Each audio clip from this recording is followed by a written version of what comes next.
So there are extreme beliefs about what love is. Exiles crave being loved, but have been programmed to believe love is all-engulfing or dangerous, perilous, or it involves a great price. You see this a lot among those more extreme men's groups. Another one is relating to the unlovability and the inability to survive as a result of being deemed unlovable. So evolutionarily, and still in some places in the modern world, if family resources are scarce, a young child's survival will depend on how much the caregivers actually value the child. Disapproval can equal pain or death, because the caregivers just don't want to give the child the resources or the food or the shelter. So we are born with a primal need to be valued and a deep terror when we sense that we aren't. And this is even in newborn babies. It's from the very beginning of life, who aren't held or have that skin-to-skin contact. They just give up, and their chances of survival are a lot lower. There are a few ways this can happen. Some parents convey to their child that the child is valuable only in a certain role, such as a surrogate spouse or a trophy child to enhance the parents' egos. It's very common in Asian cultures that are very focused on face, how they're perceived, rather than how they actually are. So they make the child, give the child this pressure to represent the family among like comparisons between families and that sort of thing. Or the parents convey that the child is valuable only as a source of entertainment or distraction, or that the child is a savior of their miserable marriage, or that the child is an ally against the enemy spouse. And this puts the child, all of these put the child in a confusing bind. The second way that this can happen is that some parents objectify their child as unwanted burdens that have ruined their lives and become, or they make them scapegoats for their own failings as parents. Or they make the child a target of their displaced rage, or that they're like sex toys to be used and discarded.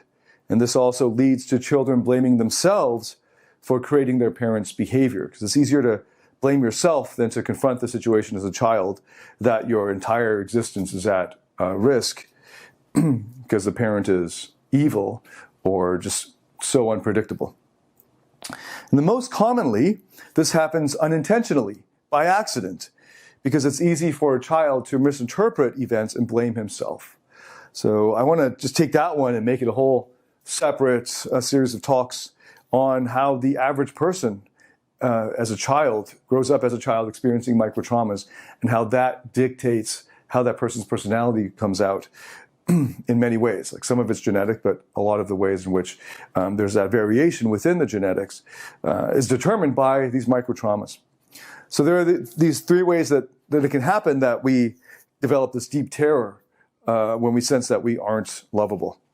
And I'm going to take a quote here from Richard Schwartz as an example. Unless parents are exquisitely sensitive to and able to closely monitor and address each child's reaction to family changes or traumas, it is inevitable that children will accumulate a sense of worthlessness to some degree. So we all have this.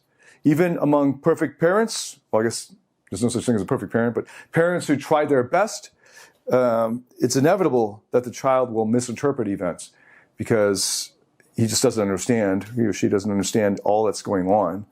And it's very easy for a child to misinterpret the events and experience perceived microtraumas. So we're still on extreme beliefs about relationships. Here's another one, the drive for redemption. Intense desire to have the caretaker or caregiver who originally gave you the message that you're unlovable, that you want to change his mind or her mind and you want the caregiver to show you that he or she does indeed love you and value you.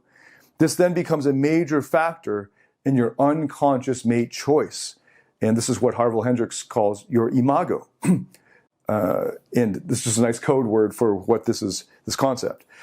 That we're unconsciously attracted to those people who resemble our original caregivers that we want love and adoration and approval from so desperately, and we perceive them to have withheld it, but are different enough from the caregivers back then that we think that there's a possibility of this actually happening, that we can actually succeed on this project. And this is all happening at the unconscious level. So a lot of tough dudes in their 20s, I would never have normally expect them to give assent to this because it takes way too much self-awareness and vulnerability to recognize it. But hopefully you've done some therapeutic work in yourself so you can see how this is true, or maybe you've seen it happen in others at least, and so you can kind of theoretically assent that this is true for you, potentially.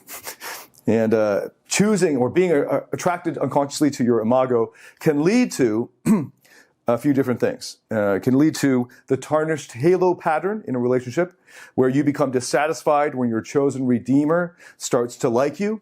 So you see this when it comes up like, she can't be that great if she thinks I'm hot, or he can't be that great if he thinks I'm hot. Or you become dissatisfied when your chosen redeemer shows parts that don't fit your redeemer's profile or the imago that you're hoping that he or she will be. So it might say, why is he crying? He's supposed to be the strong one. I need a guy who's strong, like my dad. Right?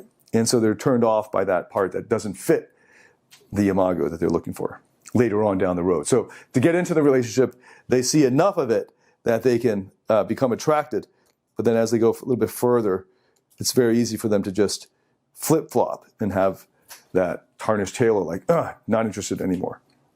Another pattern you'll see is dump before you get dumped, where you distance from your redeemer before he or she gets close enough to see how defective you really are. And so this is very common among those who've adopted an avoidant attachment style. And the final one is it can lead to the normal methods for dealing with this, which are to find a redeemer to prove your unworthiness wrong, or to distract yourself from it through activities or substances. Extreme beliefs about relationships. Final one is burdens from abuse. And this one's where exiles who are addicted to the fleeting moments when the perceived redeemer shows them love or protects them, and their parts believe they deserve to be mistreated. Okay, so this will lead directly to abuse.